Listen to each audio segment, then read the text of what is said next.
इसके लिए हमारे प्रेसिडेंट साहब ने रिक्वेस्ट किया था कि हम सभी ओपन हार्टेड सरकार के साथ ताल में ताल मिलाकर काम करना चाहते हैं।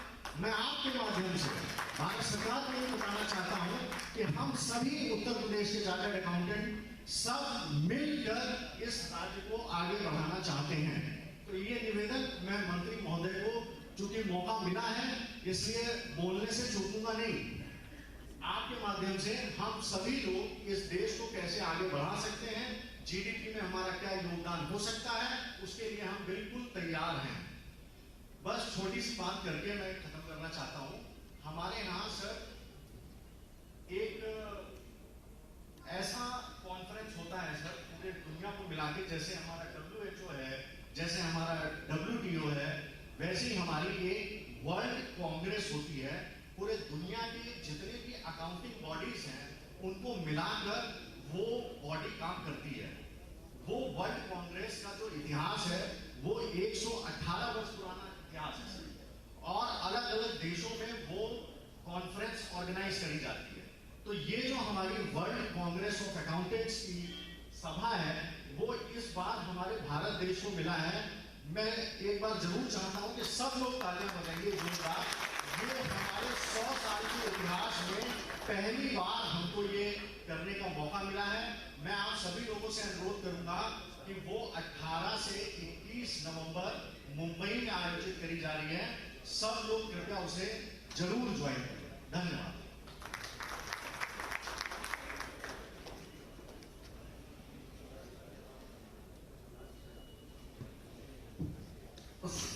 Largest country in the world, one of the oldest civilizations, world's 6th largest economy, a global hub for innovation with one of the largest startup ecosystems. India, city of Mumbai on the western coast of Arabian Sea, among the most advanced and modern metropolises in the world, and the financial capital of India, gears up to host the most prestigious accountancy event of the world, 21st World Congress of Accountants from 18th to 21st November 2022, an event held every 4 years. The Olympic of Accountancy Profession. India hosts the event for the first time in 118 years since the WCOA came into being in 1904. Around 10,000 delegates expected to join virtually.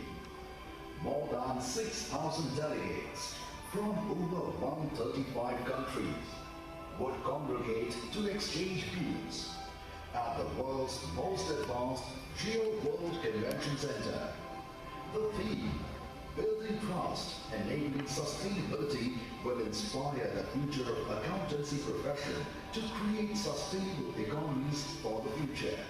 The ICI is honored to be the host for this mega event, which will bring together the world's largest conglomeration of professional accountants, regulators, leaders, and visionaries to advance the cause of the global accountancy profession. Now, with the ease of travel restrictions across the world and the situation returning to normal, we are working towards creating a never before and a unique experience for all our delegates. The year 2022 marks the 75th year of India's independence, and the government of India is celebrating the year in a big way to showcase the glorious history of India.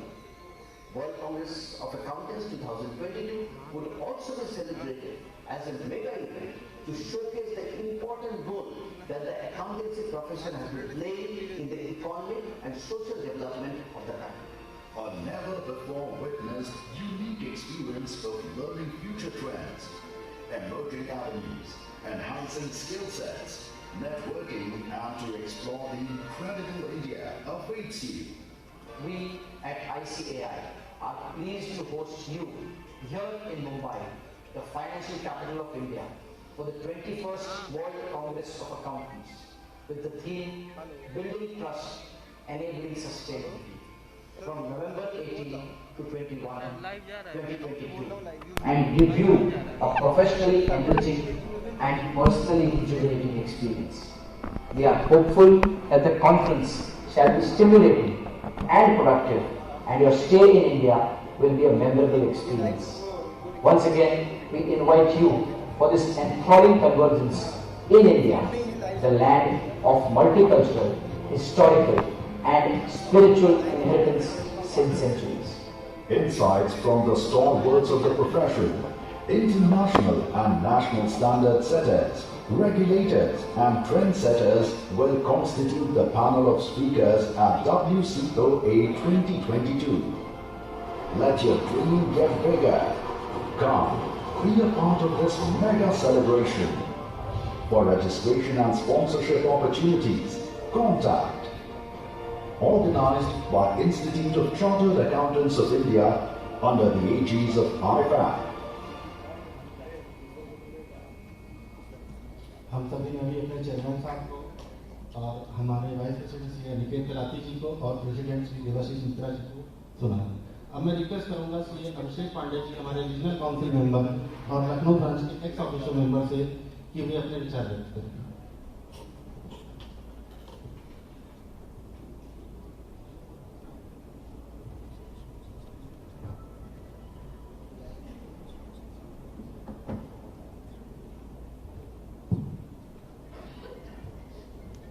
Thank you, Imran. Honorable Sri Rajnath Singh Ji, Defence Minister, Government of India, one of the senior-most leader of the country. Dr. Dinesh Sharma Ji, former Chief Minister of Uttar Pradesh. Respected Sri Anuj Goyal Ji, Central Council Member and Chairman Committee on Financial Markets of the ICI. Dignitaries on and off the dais, respected seniors and dear friends. A very good afternoon to all of you. Friends, with the chartered accountants over the years have become partners in nation building. Because our role is not limited to helping enterprises to present true and fair financial statements. But because we are partners in nation building, we help in spreading the policies of the government to the common man of India. We also help in implementing various laws in the country.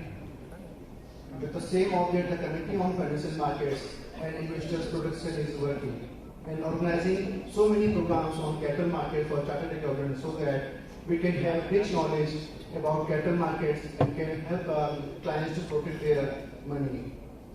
It will in turn help the Indian capital market. We are grateful that Sri Rajnath Singh has given his valuable time to us. I am sure his words of wisdom will certainly help us a lot and we will be more effective partners in nation building. I stop myself here as we all are eager to hear our chief guest and guest of honor, Sri Sarma. Thank you.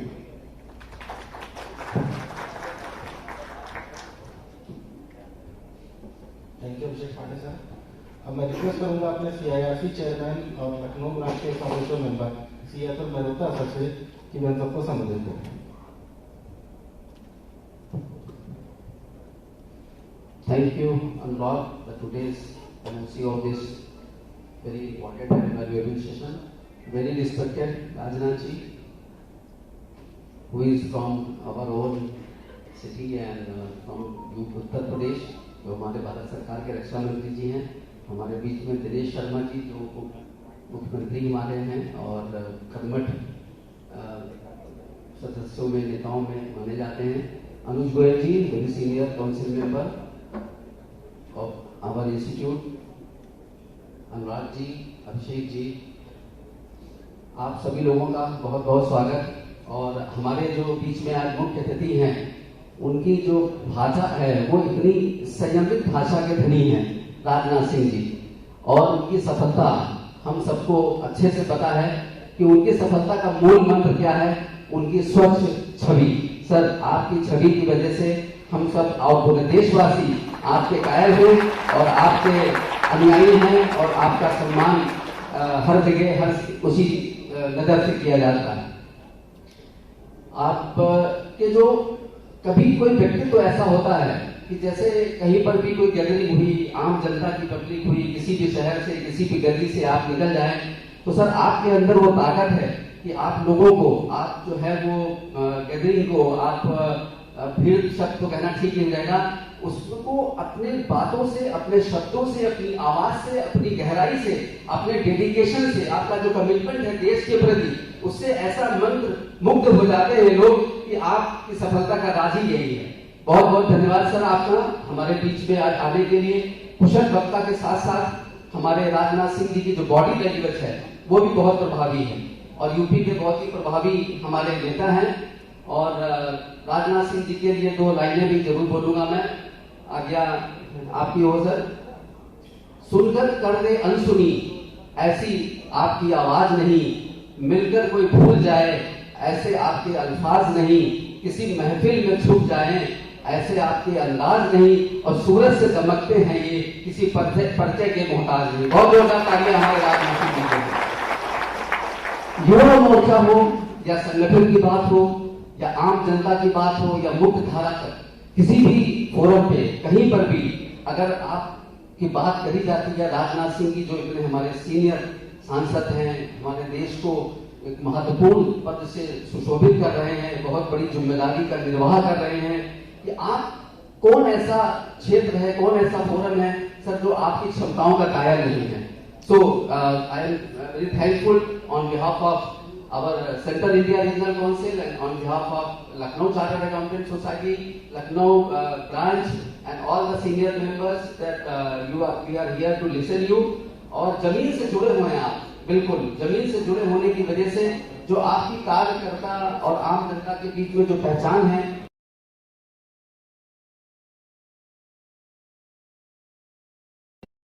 आपकी image है, जो आपका एक छाप है लोगों पे, एक मेहनती बहुत ही डेडिकेटेड व्यक्ति के रूप में है। और हमने कहीं पढ़ा भी था कि अगर मेहनत अगर आदत बन जाए तो कामयाबी मुकद्दर बन जाती है, और वो हम सब देख रहे हैं। Thank you so much, thank you. जोरदार तालियों से बहुत बहुत स्वागत आपका। Thank you.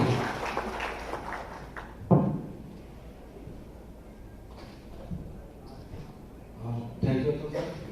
जैसा कि आप लोग जानते हैं कि आज का प्रोग्राम लखनऊ ब्रांच द्वारा होस्ट किया जा रहा है और ये प्रोग्राम आयोजित किया जा रहा है committee on financial market and investor protection committee द्वारा, जिसके चेयरमैन हमारे सेंट्रल काउंसिल मेंबर श्री अनुज गोयल जी हैं। अब मैं अनुज गोयल सर से रिक्वेस्ट करूंगा कि वे मंच से अपने विचार व्यक्त करें।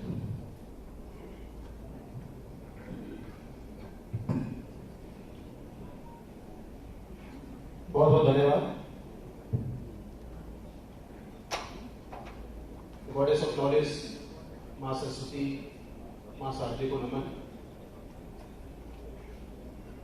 With great pride and honor, I see Anuj Goyal, Chairman, Committee on Financial Market and Investors Protection of ICI. Welcome.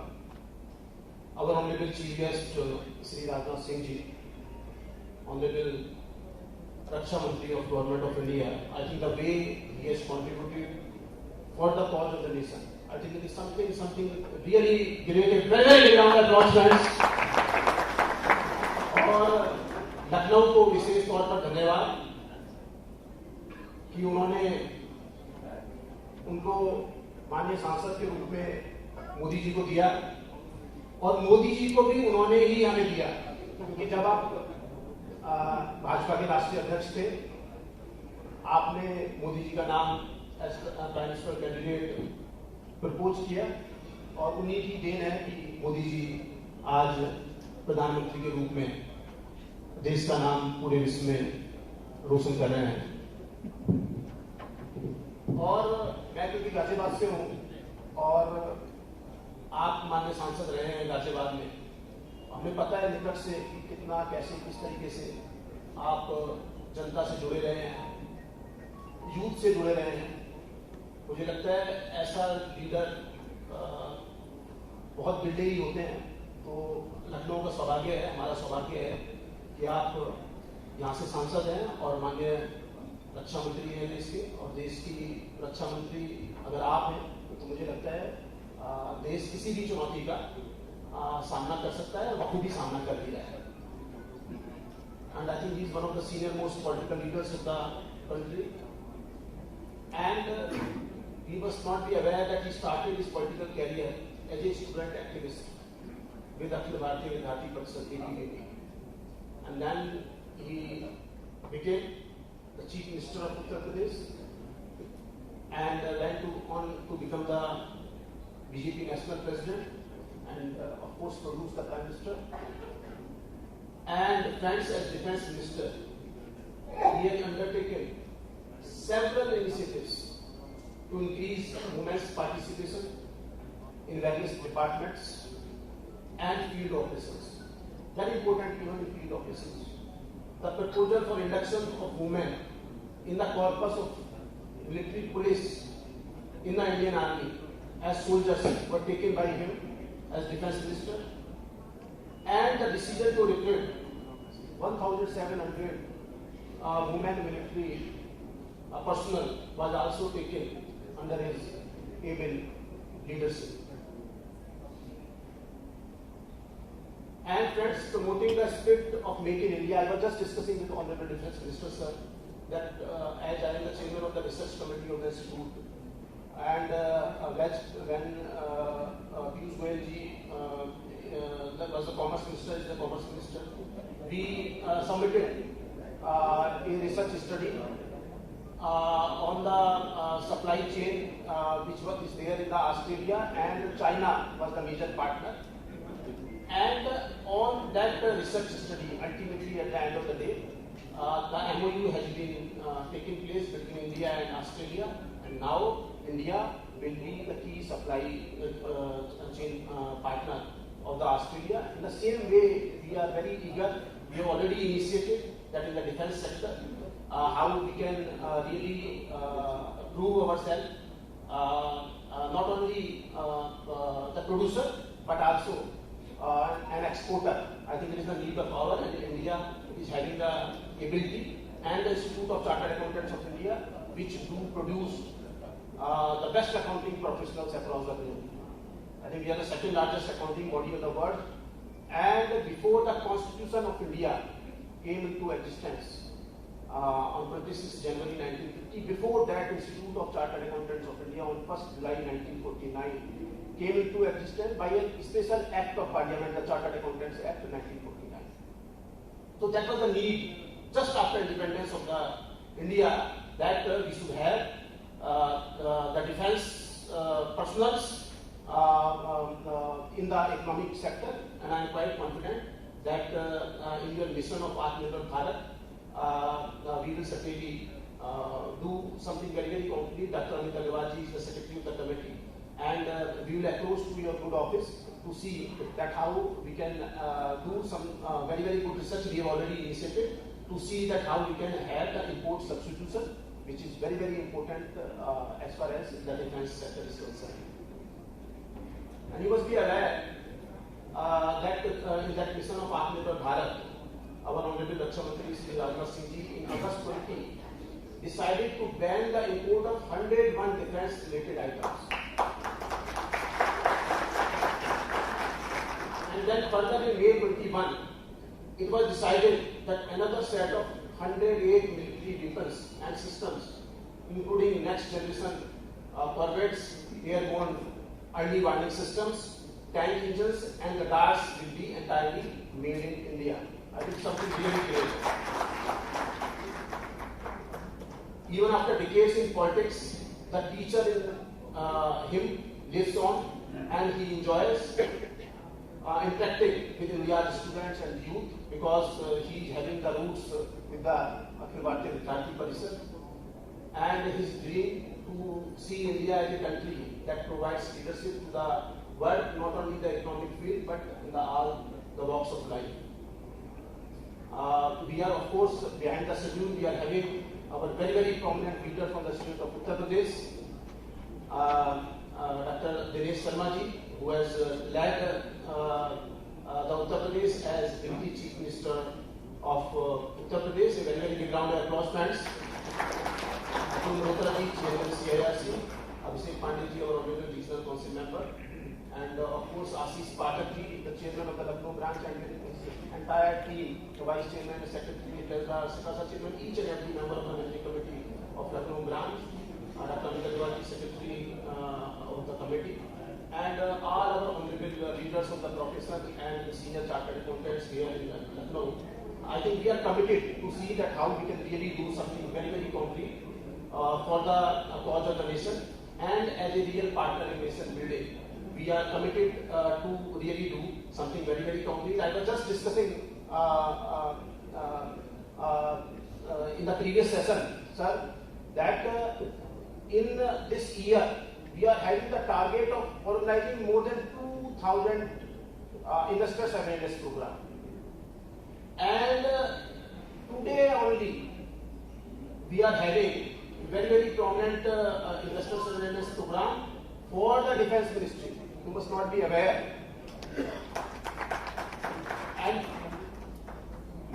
the sleep is coming, I will come. When the most important thing is there, then that sleep will come. And that investors awareness program is for the retiring army officers of Rajputana Rifles at New Delhi. And I urge our Honorable Defence Minister to organize the customized investors awareness program for various army personals, Virangas, the war widows, so that whatever they are having, how they can generate very, very good revenue out of that. I think that should be our endeavor. And we are having the target, I already told, to organize more than 2,000 investors awareness programs. And we organized in Assam, the governor of the Assam was there, Jagdish Mukherjee, for the NCC candidates. And it was very well taken. So we will certainly see that how Dr. Mithakwaji, the secretary, is here, that how we can really do something very, very concrete for the army persons also.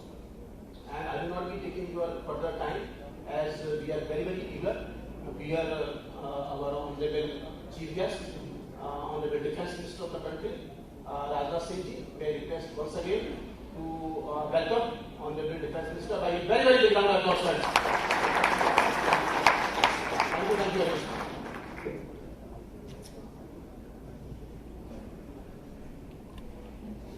Thank you sir.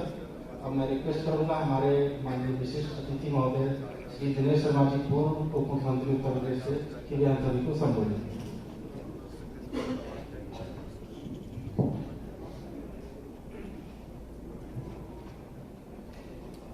संपूर्ण भारत को एक रक्षा के क्षेत्र में एक गृह मंत्री के रूप में एक अलग दिशा निर्देशन देने का जो काम किया है, ऐसे हमारे सम्मानित लखनऊ के सांसद, हम सबके मार्गदर्शक आदरणीय श्री राजनाथ सिंह जी, आदरणीय श्री अनुज गोयल जी, आदरणीय श्री आशीष कुमार पाठक जी, श्री अभिषेक पांडे जी, श्री अतुल मेहरोत्रा जी, श्री अशोक सेठ जी, पवन धवन जी, सभी उपस्थित महानुभाव। अर्थशास्त्र और रक्षा शास्त्र का परस्पर संबंध की चर्चा यहाँ पर आई है। निश्चित रूप में रक्षा मंत्री के रूप में आपने जो ऊपरी व्यय थे, जो अतिरिक्त व्यय थे, या जिनको कहिए जो अनावश्यक व्यय थे, उनका नियंत्रण की जो प्रावधि की है, उसका परिणाम ये है कि आज राफेल भी आता है हिंदुस्तान में तो पहले से काफी कम कीमत पर आता है, और हिंदुस्तान में काफी कम कीमत पर वो बनता है। प्रत्येक क्षेत्र में एक अनुपयोगी जो व्यवहार थे उन पर नियंत्रण का काम रक्षा मंत्रालय पर हुआ है। हम सब जानते हैं कि आज आपकी जो चार्टर्ड अकाउंटेंट्स, जो institute of chartered accountants of India का जो वर्कशॉप है, वो फाइनेंशियल मार्केट पे है। मैं पढ़ा करता था, फ्रांस में एक व्यक्ति लंदन, हम ब्रिटेन के बारे में जानकारी प्राप्त करने के लिए जा रहा था। उसने जो ब्रिटेन से लौटकर आए हुए लोग थे उनसे पूछा कि मुझे क्या चीज की जानकारी प्राप्त करनी चाहिए। उसने कहा, if you want to know how things in Britain are going on, don't study the House of Commons, but watch the London Stock Exchange। आपको लंदन स्टॉक एक्सचेंज की गतिविधियों का विवरण करने से आपको ब्रिटेन की आर्थिक स्थिति के साथ साथ देश की मजबूती का आकलन हो जाएगा। यानी उस समय के साथ शक्तिशाली देश का आकलन करने का मापक जो था वो स्टॉक एक्सचेंज की गतिविधियां, स्टॉक मार्केट की जो गतिविधियां थी उनसे वो नियंत्रण का भावना आती थी। आज निश्चित रूप में दुनिया में जो अर्थ का विश्लेषण का कार्य है वो पूंजी के प्रवाह से और वित्तीय प्रबंधन के आधार पर हम कर सकते हैं। और पूंजी के प्रवाह को नियंत्रित करने का जो काम है वो बेहतर तरीके से जो हमारे, मैं तो रक्षा मंत्री नहीं कहूंगा, अर्थ प्रबंधन के क्षेत्र के जो प्रबंधी हैं, जो रक्षक हैं, अर्थ की व्यवस्थाओं को नियंत्रित भी करते हैं, दिशा निर्देशित भी करते हैं, ऐसे हमारे चार्टर्ड अकाउंटेंट्स के कंधों पर है। और आपका जो सुझाव है कि जो सरकार के कार्यों में जो चार्टर्ड अकाउंटेंट्स की जो सहभागिता है वो निश्चित रूप में बहुत महत्वपूर्ण आपका सुझाव था।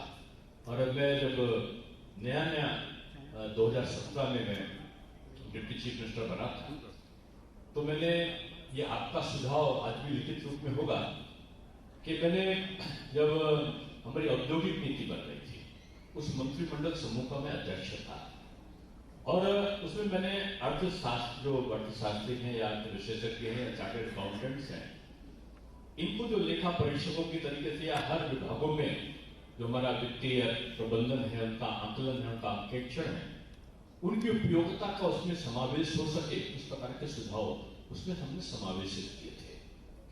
और मेरा ये मानना है कि आज सारी दुनिया उसी तरफ चल रही है।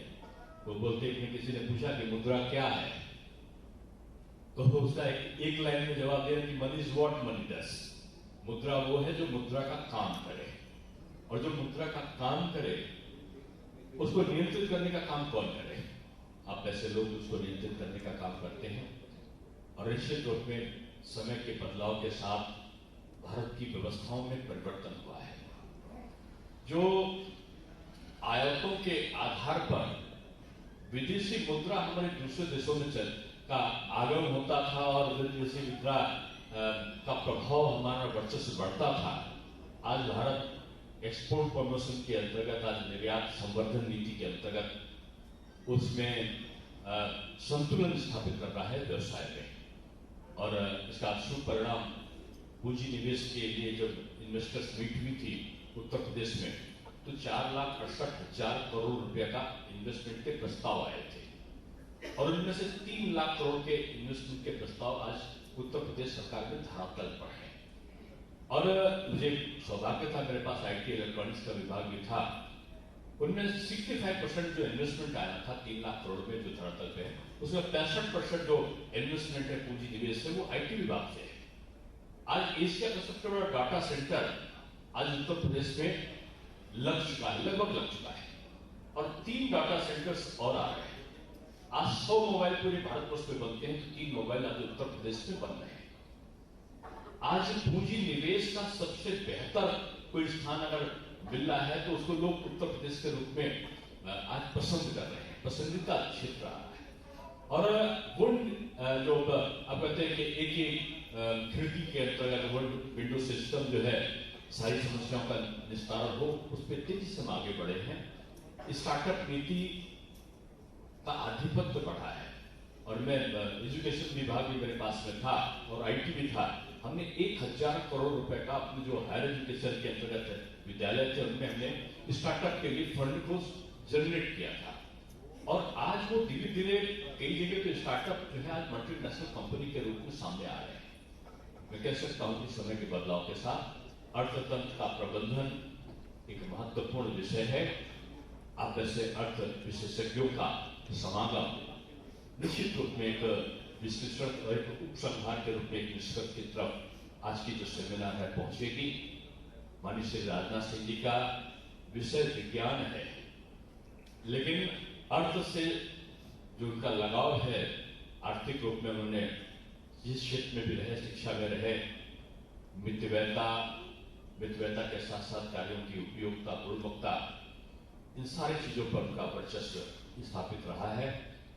मैं यही कहूंगा कि लखनऊ का सौभाग्य है कि माननीय श्री अटल बिहारी वाजपेयी जी से विराट व्यक्तित्व के अंतर्राष्ट्रीय विश्व नेता का मार्गदर्शन लखनऊ को प्राप्त हुआ और आज एक बृहद सोच के साथ इस लखनऊ की एक बड़ी कल्पनाओं के साथ कि हमारा लखनऊ चारों तरफ रिंग रोड बन जाए, लखनऊ में मेट्रो का संचालन तेजी से बढ़ जाए, 17-18 से क्या और भी ज्यादा यहाँ के जो बाईपास है पुल वो उनका निर्माण हो जाए, चारों तरफ सड़कें, इंफ्रास्ट्रक्चर अच्छा हो जाए, इसकी कल्पनाओं के साथ इस प्रकार के सेमिनार के माध्यम से जो आपके सुझाव हैं उनको भारत सरकार के स्तर पर भी और उत्तर प्रदेश सरकार के स्तर पर भी कैसे क्रियान्वित किया जा सके, इसकी तरफ निश्चित रूप में केंद्र सरकार भी और उत्तर प्रदेश सरकार भी आगे बढ़ेगी। आपका ये सुझाव कि जो चार्टर्ड अकाउंटेंट्स हैं उनके साथ सरकार का एक बेहतर समन्वय होकर उनकी उपयोगिता का पूरी तरीके से उपयोग करते हुए आगे बढ़ सके, उत्तर प्रदेश सरकार ये सुझाव मैंने माननीय मुख्यमंत्री तक संप्रेषित किया है। आपके जो चार्टर्ड अकाउंटेंट्स के जो ऑल इंडिया जो आपकी कॉन्फ्रेंस हुई थी उसके बाद मेरी मुलाकात उनसे हुई थी और मैंने आपके सुझाव को संप्रेषित किया है। फिर भी मैं कहूँगा कि एक आपका जो कमेटी है वो पूरी चीज़ों को लिख के टू द पॉइंट, तो 3-4 बिंदु हो सकते हैं। एक परिकल्पना, उत्तर प्रदेश का विकास के नए मापदंड कैसे हैं। $1 ट्रिलियन की इकोनॉमी हमारा लक्ष्य रखा गया है, 3 ट्रिलियन की इकोनॉमी का लक्ष्य भारत का है और $1 ट्रिलियन की इकोनॉमी का लक्ष्य उत्तर प्रदेश का है। जल्दी ही हमारा, मैं समझता हूँ कि महीने 2 महीने के अंतर्गत जो है पूंजी निवेश के लिए इन्वेस्टर्स मीट होने जा रहा है लखनऊ में। उससे पहले हम क्या चीजें और कर सकते हैं अर्थ प्रबंधन की दृष्टि से, आपके एक बेहतर सुझाव और माननीय मुख्यमंत्री तक का उनको पहुंचाने का मैं आपके बीच में मैं कह सकता हूँ कि डाकिया का काम कर सकता हूँ, पोस्टमैन का काम कर सकता हूँ, संवाहक के रूप में आपकी सारी चीजों को पहुंचाने का मैं काम करूंगा। आपने मुझे आमंत्रित किया, हम लोग सुनने माननीय राजनाथ सिंह जी को आए हैं। मैं आभार व्यक्त करता हूँ कि आपने इतना अच्छा ये जो 150-200 लोग की भी जो 150 लोग के जो समूह है, मैं समझता हूँ ये भारत की अर्थव्यवस्था का एक महत्वपूर्ण बिंदु लेकर उपस्थित विद्वत पुरुषों का समागम है, क्योंकि भारत से ही कौटिल्य का अर्थशास्त्र का जन्म हुआ और माननीय राजनाथ सिंह जी जो आज आए हैं, ये एकात्म मानववाद का दर्शन भी अर्थनीति पर निर्भर था माननीय दीनदयाल जी का, और उनका था नीचे का व्यक्ति ऊपर आए, ऊपर का व्यक्ति थोड़ा झुके, मिलाए, बराबर से आए, और वो कहते थे भूल गए राजरंग, भूल गए छकड़ी, 3 चीज याद रही, नून तेल लग रही।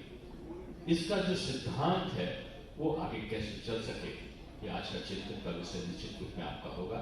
साधुवाद कि आपने मुझे आमंत्रित किया, बहुत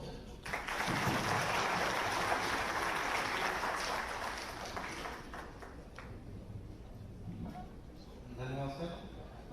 मेंबर्स, मुझे ये कहते हुए गर्व का अनुभव हो रहा है कि हमारी ब्रांच के इतिहास में पहली बार ये अवसर आया है कि हमारे देश के रक्षा मंत्री हमारे इंस्टीट्यूट के प्लेटफॉर्म से हमें संबोधित करेंगे।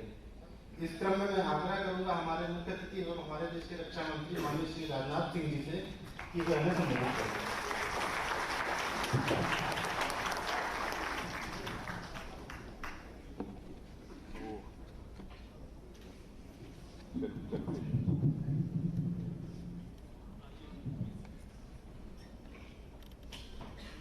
उत्तर प्रदेश के पूर्व मुख्यमंत्री डॉक्टर दिनेश शर्मा और चेयरमैन ICI श्री अमित गोयल, श्री आशीष पाठक, chairman Lucknow branch, Shri Atul ji Mehrotra, chairman CIRC, और Shri Abhishek ji Pandey, regional council member, और यहाँ पर मौजूद इस ऑर्गेनाइजेशन से संबंधित मेरे सभी सम्मानित मित्रों, जिसमें मुझे यह बताया गया था कि इस कार्यक्रम में मुझे उपस्थित रहना है। पहले मैंने सोचा कि मैं जाऊंगा 5 मिनट 10 मिनट 15 मिनट का एक्सटेम्पोर स्पीच देकर मैं चला, लेकिन मुझे यह बताया गया कि नहीं साहब, आपको कम से कम 30-35 मिनट तक बोलना है।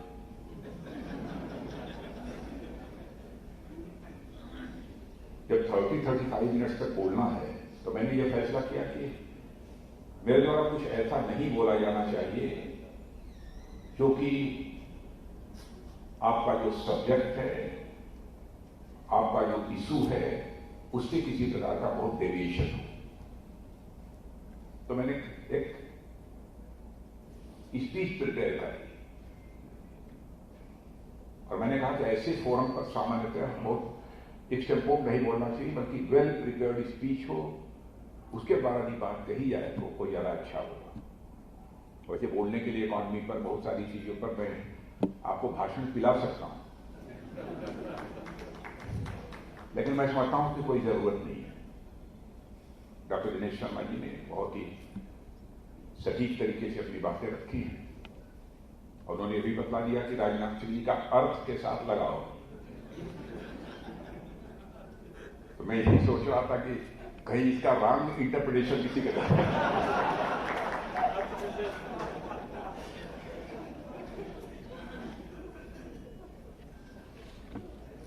मित्रों, इस कार्यक्रम में आप सबने मुझे आमंत्रित किया है, इसके लिए मैं आप सबके प्रति आभार व्यक्त करता हूं।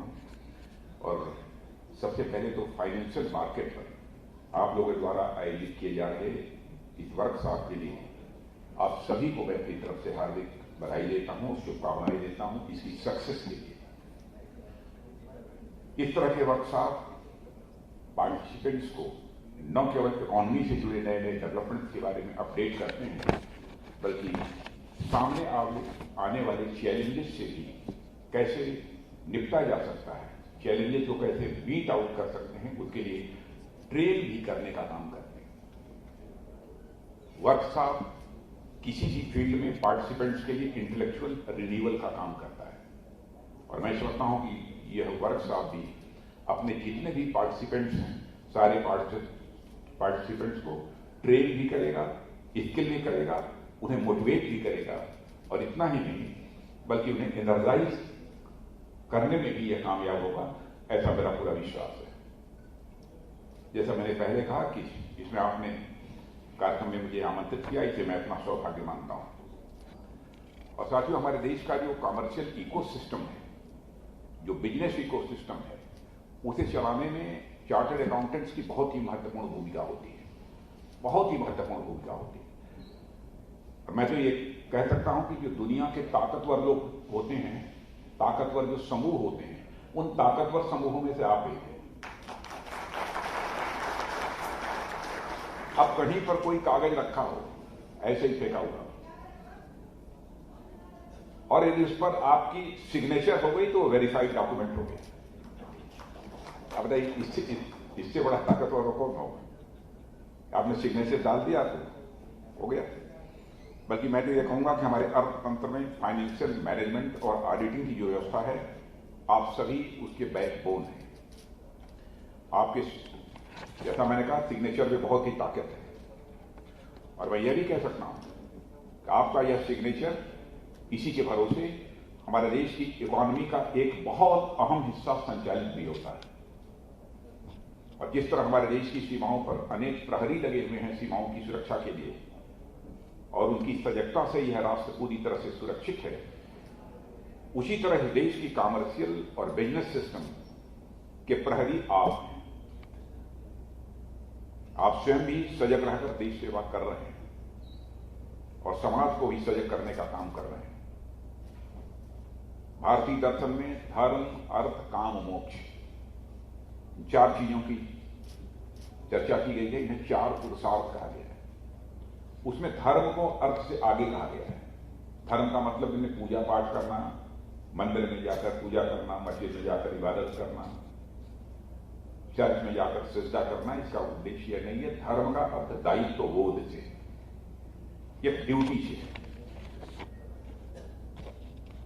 और उससे मेरा मतलब मानव के मानव, परिवार, समाज, राष्ट्र, यहां तक कि समस्त जगत के प्रति नैतिक दायित्व से हमारे धर्म का तात्पर्य। यानी धन किसी मनुष्य द्वारा नैतिक रूप से कमाया गया हो और ऑडिटेड हो, अनर्गल रूप से संचित न हो। आप सब भी हमारे समाज में धनोपार्जन की सूचना तय करने वाले एक प्रमुख लोगों में से, ऐसा मैं मानता हूं। यदि आप न रहें तो मैं समझता हूं कि समाज में जो धन अर्जित करने की सूचना होती है, जो पवित्रता होती है, वह न रहे। और साथियों, आप सभी हमारे फाइनेंशियल सिस्टम के कॉमर्शियल कीपर भी हैं और समाज में फाइनेंशियल या अदर इंस्टीट्यूशंस के प्रति लोगों का जो ट्रस्ट बना हुआ है, उसमें उसके आप एक बहुत ही महत्वपूर्ण ट्रस्टी भी हैं। इसलिए हमारे समाज में जो प्रोफेशन सबसे अधिक सम्मानित और सबसे अधिक रिस्पॉन्सिबल हैं चार्टर्ड अकाउंटेंट्स। मैं समझता हूं कि उनमें से एक है, और ऐसे में आपका और भी महत्वपूर्ण कर्तव्य बनता है कि आप अपने इस सम्मान को किसी भी कीमत पर कायम रखें, किसी भी कीमत पर इस पर आंच न आने दें। ईमानदारी से तो किसी भी कीमत पर समझौता नहीं किया जा सकता है। मैं तो यही कहना चाहूंगा, यदि आपको लगता है आपका कोई साथी डिसऑनेस्ट है तो उसे अलग करने में भी आप रंच मात्र संकोच न करें। ताली नहीं बजाइए।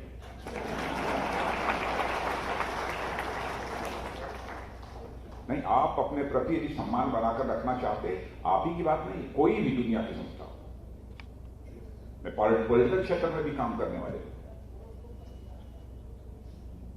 पॉलिटिकल पार्टीज की भी रिस्पॉन्सिबिलिटी बनती है, जिसके बारे में अथेंटिक जानकारी मिली, इसने कहीं पर गड़बड़ किया है तो उसे सीधे बाहर करना चाहिए दूध की मक्खी की तरह।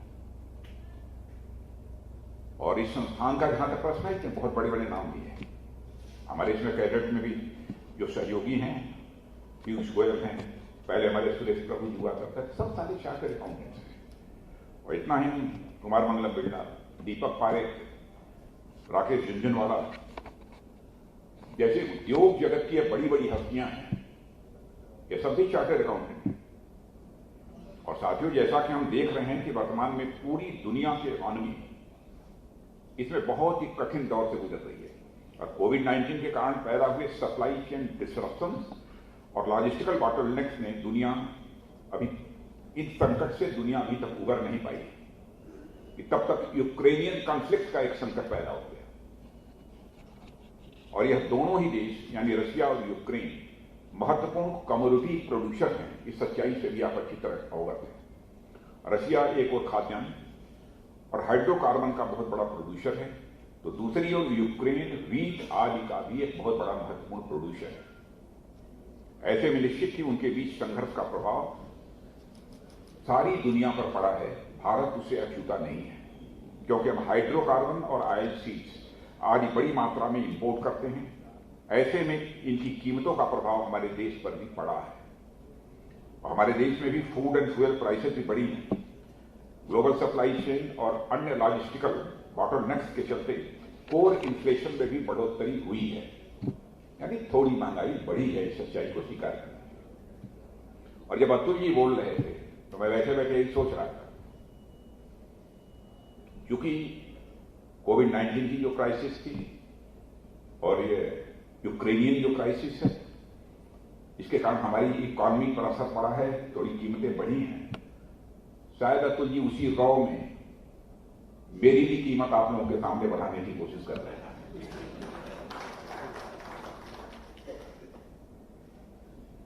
और कोविड-19 के कारण भी जो डिस्टर्बेंसेज और अनसर्टेनिटीज पैदा हुई थी, उन्होंने प्राइवेट कंजम्पशन एक्सपेंडिचर में कमी की, और वह अभी पूरी तरह से रिकवर नहीं हो पाई है। कॉन्टैक्ट बेस्ड सर्विसेज जैसे होटल्स वगैरह, कॉन्टैक्ट बेस्ड सर्विसेज, होटल्स है, ट्रांसपोर्ट है, इन सब सारी चीजों की ग्रोथ को भी आपने देखा होगा कि पहले के कंपेरिजन में ये धीमी हुई है। और हमारे आसपास के देशों में भी यदि आप देखें तो नेपाल, पाकिस्तान, श्रीलंका और दुनिया के अन्य कई देश भी काफी स्ट्रगल कर रहे हैं इस समय। पर इन चुनौतियों से निपटने के लिए हमने अपने कदम उठाए हैं, और उनके परिणाम भी अब धीरे धीरे हम सबको दिखाई देने लगे हैं। और आपने अनेक एजेंसी के सर्वे देखे होंगे जो ये बताते हैं कि भारत दुनिया में फास्टेस्ट ग्रोइंग मेजर इकोनॉमीज में से एक है, और लगातार आगे बढ़ रहा है। और हमारा एक्सपोर्ट भी एक के बाद एक नया रिकॉर्ड बना रहा है, और आगे भी इसके ऊपर ही उठने की पूरी संभावना है। कुछ एक्सेप्शंस के साथ हाल में जो कुछ हम लोगों ने किया है, ऑस्ट्रेलिया के साथ फ्री ट्रेड पर एक मेजर एग्रीमेंट साइन किया गया है, गवर्नमेंट ने किया है, और हमारे अन्य पार्टनर कंट्रीज के साथ भी ऐसे ही ट्रेड एग्रीमेंट्स के लिए काम चल रहे हैं। डोमेस्टिक ऑयल सीड प्रोडक्शन को प्रोत्साहन दिया गया है। इस प्रकार के कई स्टेप्स उठाए गए हैं। रिजर्व बैंक ऑफ इंडिया का यहां तक प्रश्न है, आप सबको जानकारी है, देश में महंगाई को कम करने के लिए कुछ इधर आवश्यक कदम उठाए गए। उसका भी परिणाम मैं समझता हूं कि तुरंत न दिखाई देता हो, लेकिन जल्द ही उसके परिणाम हम सबके सामने आने चाहिए। और मित्रों, आप सबसे बेहतर कौन जानता है कि इनकम टैक्स हो या फिर जीएसटी, इनका जितना कलेक्शन हुआ है इसके बारे में अब तक सोचा भी नहीं गया था।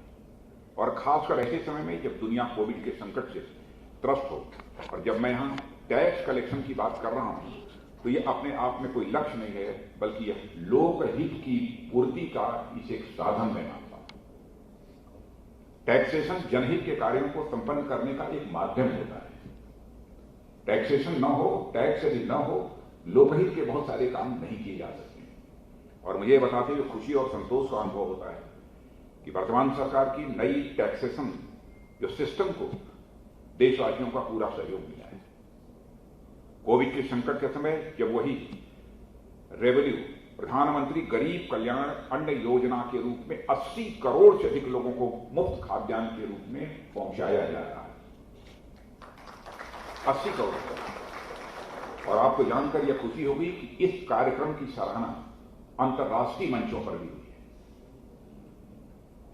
विश्व की सबसे बड़ी खाद्यान्न योजना की सराहना अंतर्राष्ट्रीय मंचों पर भी हुई है।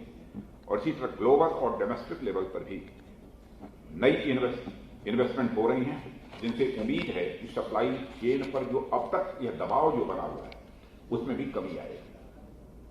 और आप लोग अवगत होंगे कि प्रधानमंत्री जी ने कुछ समय पहले पीएम गति शक्ति मास्टर प्लान एक इंट्रोड्यूस किया है, लगभग 100 लाख करोड़ रुपए का पीएम गति शक्ति। इसकी जानकारी आपको मिली होगी। और मैं जानता हूं लॉजिस्टिकल जो बॉटलनेक्स हैं, सप्लाई चेन का जो डिसरप्शन है, इसको दूर करने के लिए हमारा यह एक लॉन्ग टर्म रिस्पांस है। 100 लाख करोड़ रुपए के परिणाम तुरंत नहीं दिखाई देंगे, लेकिन इसमें समय लगेगा। और इस मास्टर प्लान को एग्जीक्यूट करने के लिए 100 लाख करोड़ रुपए के एक्सपेंडिचर को हम लोगों ने इनविजन किया है। और केवल इनविजन ही नहीं किया है, केवल हम लोगों ने इसकी घोषणा ही नहीं की है, उस पर अमल भी करना हम लोगों ने प्रारंभ किया है। कहां कहां अमल किया है, मैं इस पर चर्चा करूंगा तो 10-15 मिनट का समय और लगेगा। आप सब चार्टर्ड अकाउंटेंट्स हैं, जानते हैं, इसलिए उस डिटेल में नहीं जाऊंगा। और साथियों, विभिन्न इंफ्रास्ट्रक्चर जैसे रोड्स है, रेलवेज हैं, एयरपोर्ट्स हैं, पोर्ट्स हैं और शिपिंग इंफ्रास्ट्रक्चर का निर्माण कर हमारी प्राथमिकताओं में से यह सब प्रमुख है। प्रोडक्शन लिंक्ड इंसेंटिव स्कीम के चलते प्राइवेट इन्वेस्टमेंट बढ़ा है और जो अर्थव्यवस्था में डिमांड को मजबूत करेगा। इन्वेस्टमेंट बढ़ेगा बट नेचुरल है डिमांड बढ़ेगी। और किसानों को डायरेक्ट इनकम सपोर्ट, इसमें पीएम किसान सम्मान निधि और अन्य जो इनकम सपोर्ट इंटरवेंशन का उद्देश्य जो हम लोगों ने किया है, उसका उद्देश्य प्राइवेट कंजम्पशन एक्सपेंडिचर को उस दशा में वापस लाना है जहां हम पैंडेमिक के पहले थे। या गवर्नमेंट ने जो सारे स्टेप्स उठाए हैं वो इस दृष्टि से उठाए हैं। और इन सभी प्रयासों के चलते हमारे डोमेस्टिक डिमांड, चाहे वो इन्वेस्टमेंट से संबंधित हो, चाहे वह कंजम्पशन से संबंधित हो, उनमें तेजी से बढ़ोतरी हो रही है। और इस सच्चाई को आप भी स्वीकार करेंगे कि हमारी इकोनॉमी की रिकवरी वी शेप्ड हो रही है। वी शेप्ड हमारी इकोनॉमी की इसमें रिकवरी हो रही है। इंफ्रास्ट्रक्चर और लॉजिस्टिक्स पर जिस तरीके से हमारी गवर्नमेंट ने ध्यान केंद्रित किया है, उससे सप्लाई साइड में आने वाली बाधाओं से निजात मिलनी भी अब शुरू हो गई है। कोविड वैक्सीनेशन की सफलता के चलते कॉन्टैक्ट बेस्ड सर्विसेज भी धीरे धीरे अपनी स्पीड पकड़ रहे हैं और हमारी इकोनॉमी को पटरी पर आने के लिए मैं इसे एक शुभ संकेत मानता हूं। और साथियों, अभी मैंने आप लोगों के सामने इंडियन इकोनॉमी की एक झलक रखी है और इसकी वर्तमान स्थिति और भविष्य के बारे में चर्चा भी की है। अब मैं हमारे देश में इमीडिएट फ्यूचर से थोड़ा और आगे मीडियम और लॉन्ग टर्म प्रॉस्पेक्ट्स के बारे में कुछ बातें आपके सामने यहां पर मैं रखना चाहूंगा। जैसा कि आप लोग जानते हैं कि किसी भी इकोनॉमी के ग्रोथ के लिए कुछ अत्यंत महत्वपूर्ण रिक्वायरमेंट्स होते हैं। वे रिक्वायरमेंट्स क्या है? पहला हमारा रिक्वायरमेंट, व्यक्ति शिक्षित होना चाहिए, स्वस्थ होना चाहिए, टेक्निकली साउंड होना चाहिए और स्किल्ड ह्यूमन रिसोर्स के रूप में, यानी एक उसके अंदर स्किल होनी चाहिए। दूसरी चीज कैपिटल होनी चाहिए। तीसरी चीज टेक्नोलॉजी होनी चाहिए। चौथी चीज मार्केट और मार्केट एक्सेस होना चाहिए। सेट ऑफ इंस्टीट्यूशन जैसे rule of law, independent courts, free press और रेगुलेटरी सिस्टम होना चाहिए। यह सब सारी चीज किसी भी देश की इकोनॉमी की ग्रोथ के लिए आवश्यक होते हैं। पहली रिक्वायरमेंट है साथियों, देश का शिक्षित, स्वस्थ और टेक्निकली अवेयर और कॉम्पिटेंट और डाइवर्स स्किल सेट संपन्न होना, माने ह्यूमन रिसोर्स इस प्रकार का होना चाहिए। और आप लोगों ने नेशनल एजुकेशन पॉलिसी देखी होगी, गवर्नमेंट ने इन सब सारी बातों को ध्यान में रखते हुए नेशनल एजुकेशन पॉलिसी बनाई है। वोकेशनल एजुकेशन पर हमारी गवर्नमेंट ने विशेष बल दिया है और इंडस्ट्री और एकेडमिया के कोलैबोरेशन का भी प्रोविजन हम लोगों ने इस एजुकेशन सिस्टम में, न्यू एजुकेशन पॉलिसी में भी किया है। और इसी तरह से शारीरिक और मानसिक स्वास्थ्य को मानव संसाधन के लिए भी बनी, ये बहुत ही ह्यूमन रिसोर्स के लिए बहुत ही अहम मानते हुए हम नई एजुकेशन पॉलिसी पर भी हम लोगों ने विशेष ध्यान दिया है। नए नए IIT, IIMs, polytechnic college, medical college स्थापित करने और मेडिकल सीट्स में बड़ी संख्या में हम लोगों ने बढ़ोतरी की है, इसकी भी आपको जानकारी है। हमारे उत्तर प्रदेश में, केवल उत्तर प्रदेश ही नहीं बल्कि हिंदुस्तान के अन्य राज्यों में भी धड़ाधड़ मेडिकल कॉलेजेस खोले जा रहे हैं। और मेरी यहां तक जानकारी है कि उत्तर प्रदेश के 58 या 64 जिलों में मेडिकल कॉलेज खोले जा चुके हैं। इतनी मैंने अभी तक पहले रिक्वायरमेंट की बात की है। दूसरा हमारा जो रिक्वायरमेंट है इकोनॉमी की ग्रोथ के लिए, जिसके बारे में मैं चर्चा करना चाहता हूं, वह है कैपिटल। जिन संगठनों का अभी मैंने जिक्र किया था, उनके चलते या फिर अन्य कारणों से कई बार मार्केट में कैपिटल स्कैर्सिटी पैदा हो जाती है। और एक बार मार्केट में कैपिटल की कमी यदि आ जाती है तो वह केवल तात्कालिक नुकसान ही नहीं होता है, बल्कि वह इन्वेस्टमेंट को डिप्रेस करके लॉन्ग टर्म नुकसान में बदल देता है। और 2014 में अनेक बैंक एनपीए और घाटे के बोझ के तले दबे हुए थे, इसकी आपको जानकारी है। वे नए लोन देने की स्थिति में दूर दूर तक नहीं थे। 2014 की बात बतला रहा हूं। ऐसी समस्याओं से निपटने के लिए भी सरकार ने कई रिफॉर्म्स किए पिछले 8 वर्षों में, और हमने मजबूती से कदम उठाकर कुछ बैंकों को आपस में मर्ज किया। कुछ बैंकों के प्राइवेटाइजेशन की ओर बढ़ते हुए हम उन्हें नया जीवन देने का प्रयास कर रहे हैं। और गवर्नमेंट ने पब्लिक सेक्टर बैंक्स को कैपिटलाइज करके भी उन्हें रिवाइव करने के लिए कई मेजर स्टेप्स उठाए। मैं पब्लिक बैंक की बात कर रहा हूं। बैंक जो अब तक कहीं एनपीए या फिर इसी तरह के अन्य कारणों से नुकसान में चल रहे थे, हमने उनके पुनरुद्धार किया है। और आज बैंक मार्केट में भली भांति लोन्स आदि भी उपलब्ध करा रहे हैं। लोन हमको नहीं मिल रहा है, शायद इसकी शिकायत आपको सुनने को नहीं मिलेगी। और साथियों, स्टार्टअप्स, पहले स्टार्टअप एक ऐसा शब्द था कि लोग इसका अर्थ ही नहीं समझते थे कि स्टार्टअप है क्या। लेकिन आज जो भी पढ़ा लिखा नौजवान है अच्छी तरह समझने लगा कि स्टार्टअप है क्या। एक समय था, मुझे याद है कि हमारे देश में स्टार्टअप की संख्या केवल 500 थी। आज स्टार्टअप की संख्या बढ़कर मोर देन 60,000 हो गई। ये कोई छोटी बात नहीं है। और स्टार्टअप के लिए हमारे देश में वेंचर कैपिटल फंडिंग का कल्चर भी डेवलप हुआ है, जो अर्ली स्टेज पर उनकी हैंड होल्डिंग के लिए भी बहुत महत्वपूर्ण है, ऐसा मैं मानता हूं। और स्टार्टअप बेस्ड इनोवेशन इकोसिस्टम की सफलता इस बात से हम देख सकते हैं कि देश में यूनिकॉर्न्स की संख्या 100 के पार पहुंच गई है। यूनिकॉर्न्स माने जिनकी पूंजी लगभग मोर देन $1 बिलियन की है, 100 से ऊपर पहुंच गई। और ये शेयर मार्केट में शायद लिस्टेड नहीं होती हैं यूनिकॉर्न, इस बात की भी आपको जानकारी देगी। और साथियों, इसी तरह से रिटेल इन्वेस्टर्स को भी हमने भरोसा दिलाया है और हमने इनसाइडर ट्रेडिंग पर लगाम लगाई है। और ट्रेडिंग प्रोसेस में टेक्नोलॉजी और डिजिटल आर्किटेक्चर को बढ़ावा दिया है और ट्रेडिंग प्रोसेस को ट्रांसपेरेंट भी किया है। अब गांवों और सुदूर क्षेत्रों में रहने वाले लोग भी एक मोबाइल के माध्यम से सभी रिस्क को समझते हुए अपना पैसा मार्केट में लगाने के लिए पूरी तरह से तैयार हैं। और आपको जानकर खुशी होगी कि गांवों में भी मोबाइल के माध्यम से पैसा आप लगा रहे हैं लोग, नौजवान।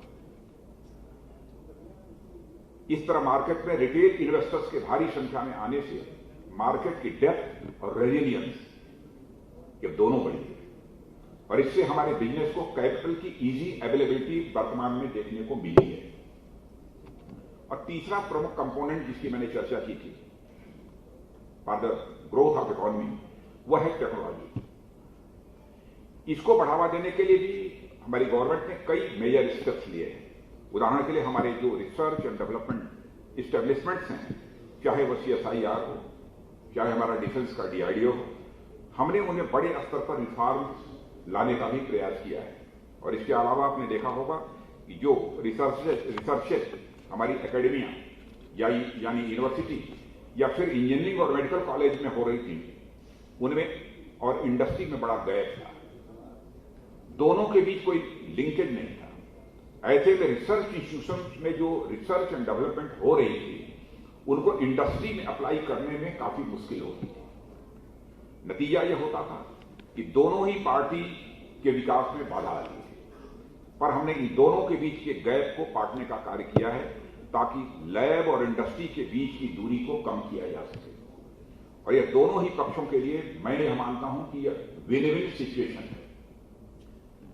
और दुनिया भर में देखा गया है साथियों कि स्टार्टअप इनोवेशन का एक प्रमुख माध्यम होते हैं और ऐसे में स्टार्टअप की हैंड होल्डिंग करना, उन्हें आगे बढ़ाना, यह हमारा केवल साधारण काम नहीं है बल्कि इसे मैं मानता हूं कि यह बहुत ही आज की स्थिति में पुनीत कर्तव्य है। और इनोवेशन फॉर डिफेंस एक्सलेंस, जिसका भी नाम आपने सुना होगा, IDEX, एक ऐसा ही महत्वपूर्ण कदम है। शायद समाचार पत्रों के माध्यम से आपको इस बात की भी जानकारी मिली होगी कि एक IDEX प्राइम को हमने लॉन्च किया है, अभी कुछ ही महीनों पहले उसे लॉन्च किया है। इसमें पहले ग्रांट के रूप में अमाउंट जो दिया जाता था वह 1.5 करोड़ था। उस 1.5 करोड़ को IDEX प्राइम स्कीम में बढ़ाकर उसको मैंने एकाएक 10 करोड़ रुपये कर दिया। 1.5 करोड़ से बढ़ाकर 10 करोड़। यह हमारे इनोवेटर्स और स्टार्टअप्स को एक अच्छा एक्सपोजर प्रदान कर रहा है और निश्चित ही इसमें आगे बढ़ोतरी होगी, ऐसा मेरा विश्वास है। और इसी तरह DRDO का एक महत्वपूर्ण कदम टेक्नोलॉजी डेवलपमेंट फंड है, जिसे हम शार्ट भाषा में TDF कहते हैं, जो हमारी सेनाओं के लिए मौजूदा प्रोडक्ट, सिस्टम, प्रोसेस आदि में अपग्रेड और नए इनोवेशन के लिए फाइनेंशियल सपोर्ट भी प्रदान करता है। और साथियों, दुनिया की एडवांस टेक्नोलॉजी प्राप्त करने के लिए भी हमारी गवर्नमेंट ने कई प्रयास किए हैं और हम लोगों ने साफ और दो टूक शब्दों में कहा है कि जो भारत में इन्वेस्ट करना चाहता है हम उसका स्वागत करते हैं। और आपने देखा होगा कि बहुत सारे प्रोसेस को भी, इन्वेस्टमेंट के सारे सिस्टम को काफी हम लोगों ने काफी उसको सरल बनाया है। पहले केवल 49% हुआ करता था ऑटोमेटिक रूप से, अब बढ़ाकर 74% कर दिया। गवर्नमेंट रूप से 100% इन्वेस्टमेंट करिए। साथियों, अगले कंपोनेंट यानी मार्केट पर मैं अधिक क्या कहूं, क्योंकि हमारी इंडस्ट्री को अपने देश में मार्केट उपलब्ध कराना हमारी आत्मनिर्भरता का जो कमिटमेंट है, इस कमिटमेंट का एक बहुत ही महत्वपूर्ण हिस्सा है। और हमने अपनी डोमेस्टिक इंडस्ट्री के लिए डोमेस्टिक मार्केट की भी अनफेयर फॉरेन कंपटीशन से प्रोटेक्ट करने का भी पूरा प्रयास किया है। और साथ ही साथ हम अपने डोमेस्टिक बिजनेस के बाहर देशों में भी मार्केट एक्सेस दिलाने का प्रयास कर रहे हैं ताकि वे बाहर भी मार्केट कैप्चर कर सकें। और साथियों, डिफेंस के क्षेत्र की मैं क्या बात करूं, इतना ही कहूंगा, सेल्फ रिलायंस का जो हमारा संकल्प है, इस संकल्प को पूरा करने के लिए, आत्मनिर्भर भारत का संकल्प पूरा करने के लिए हम लोगों ने अब तक इस समय का जो कैपिटल बजट है हमारा डिफेंस का, उसमें 68% हम लोगों ने यह तय कर दिया है कि यह डोमेस्टिक इंडस्ट्री हो जाएगा। 68% पूरे कैपिटल बजट का डोमेस्टिक इंडस्ट्री हो जाएगा। और आपको जानकर यह खुशी होगी, इस 68% का 25% तय कर दिया है कि केवल प्राइवेट इंडस्ट्री, ये पहली बार है। और मुझे कहते हुए खुशी होती है कि इनके परिणाम अब हमारे सामने आने लगे हैं और हमारा डिफेंस एक्सपोर्ट पिछले कुछ वर्षों की तुलना में कई गुना बढ़ गया है, जिसके बारे में पहले कभी कोई कल्पना भी नहीं करता था। और इसी प्रकार सेट ऑफ इंस्टीट्यूशंस भी किसी भी इकॉनमी को बढ़ाने में अपनी महत्वपूर्ण भूमिका निभाते हैं। ये सारे चार्टर्ड अकाउंटेंट इस बात को अच्छी तरह समझते हैं। और सेट ऑफ इंस्टीट्यूशन से मेरा तात्पर्य है कि ऐसे नियम, कानून, व्यवस्थाएं, संस्थाएं जो मार्केट प्लेयर्स को free and fair business environment मुहैया करते हैं, उनको मैं कह रहा हूं सेट ऑफ इंस्टीट्यूशन। नियमों कानूनों का उद्देश्य यह हो कि वह इन्वेस्टर्स के इंटरेस्ट और मार्केट की शुचिता, उसकी पवित्रता, दोनों को की सुरक्षा सुनिश्चित करते हुए फ्री एंड फेयर प्ले को प्रोत्साहन दें, फ्री एंड फेयर प्ले को प्रमोट करें, इनकरेज करें। इसके लिए भी पिछले दिनों हमने कई रिफॉर्म्स किए और हमने अपने इंस्टीट्यूशंस को बिजनेस फैसिलिटेटर बनाने की ओर भी कई कदम उठाए हैं। मित्रों, हमारे सिस्टम में अनेक तरह के ऐसे रूल्स थे जिनकी वजह से मार्केट पार्टिसिपेंट पर अनावश्यक बर्डन हुआ करता था। जाने कितने रूल्स और रेगुलेशंस अभी मौजूद थे जिनकी सार्थकता खत्म हो चुकी थी। ऐसे सारे निरर्थक और इलॉजिकल रूल्स को समाप्त करना भी वर्तमान सरकार द्वारा लाए गए प्रमुख रिफॉर्म में से एक है। बिजनेस की आसानी के लिए हमने प्रोसेस सिंप्लीफिकेशन जैसे रिफॉर्म्स किए हैं और इसके साथ साथ रेगुलेटरी आर्किटेक्चर में रेड टेपिज्म को कम करने के लिए भी इसी तरह के हमने कई कदम उठाए। और इसी तरह का एक institution insolvency of bankruptcy code IBC, जिसके बारे में आप सभी अच्छी तरह परिचित हैं। यह कमजोर पड़ चुके बिजनेस को आसानी से एग्जिट प्रोवाइड करता है ताकि उन बिजनेस में फंसे हुए एसेट्स को अनलॉक करके इकोनॉमिक ग्रोथ के लिए नए सिरे से बिजनेसेस में डिप्लॉय किया जा सके।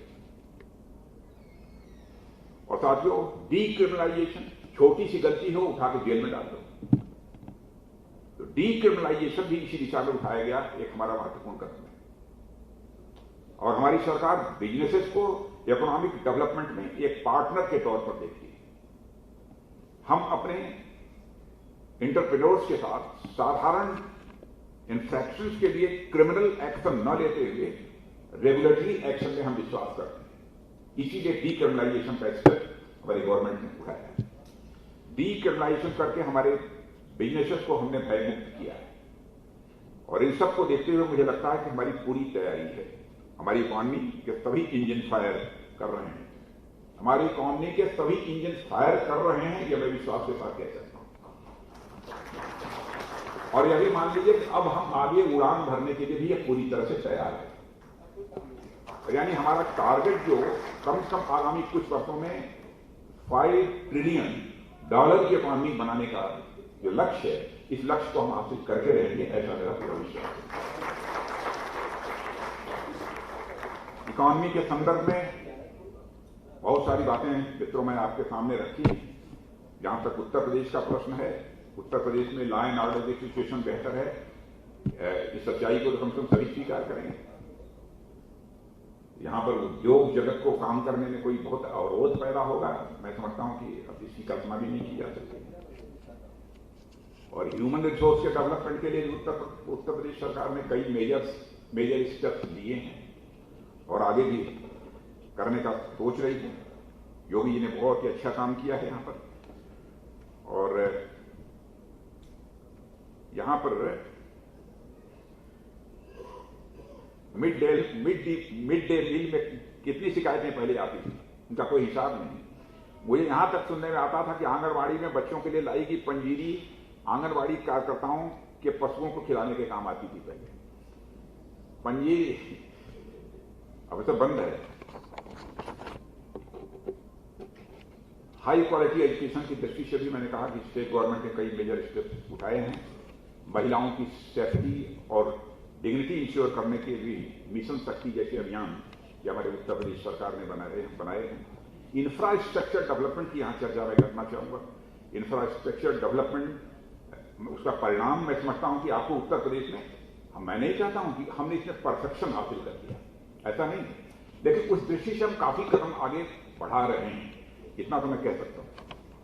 और इन डिफेंस इंडस्ट्रियल कॉरिडोर, अब तमिलनाडु और उत्तर प्रदेश दो ही राज्य हैं जहां पर कि यह industrial corridor, defence industrial corridor की घोषणा की गई है और यहां पर आपको जानकर खुशी होगी कि उत्तर प्रदेश में भी इन्वेस्टमेंट हो रहा है, तमिलनाडु में भी इन्वेस्टमेंट अब हो रहा है।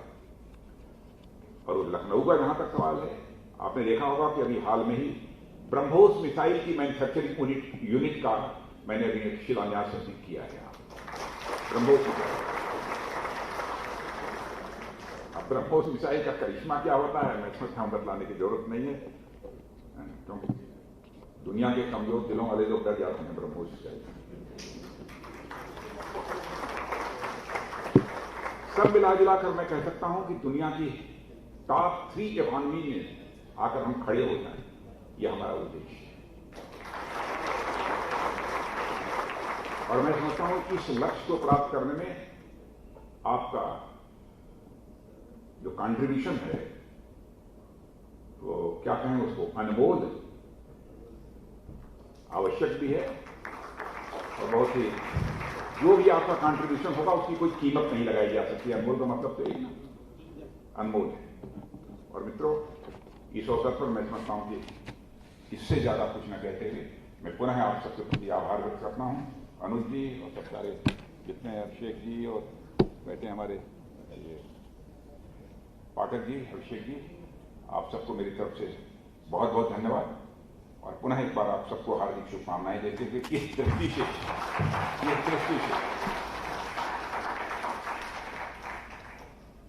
भारत की इकॉनमी में बूम आए, उसमें हमारे चार्टर्ड अकाउंटेंट्स को अपना रोल प्ले करने की परमात्मा क्षमता दे, इसके लिए आप सबको अपनी शुभकामनाएं देते हुए